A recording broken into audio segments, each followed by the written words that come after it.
د مال او شتمنۍ په اړه د اسلام نظر څه دی؟ اسلام مال او شتمني د ټولنې د ملا تیر ګڼي او د هغې شتون د پرمختګ او ودې لامل بولي.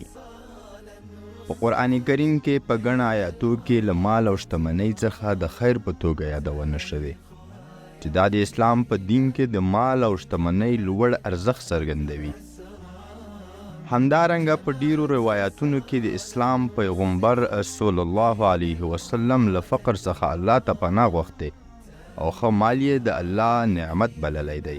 د مټریالیزم د نظام خلاف اسلام مال انسان ته د اصلي هدف په توګه نه وړاندې کوي، بلکې مال یې د لوړو معنوي موخو لپاره د یوه مهم او ګټورې وسیلې په توګه ګڼلی دی او د عاید او مصرف طریقه یې هم په یوه ځانګړي چوکاټ کې تنظیم کړې ده.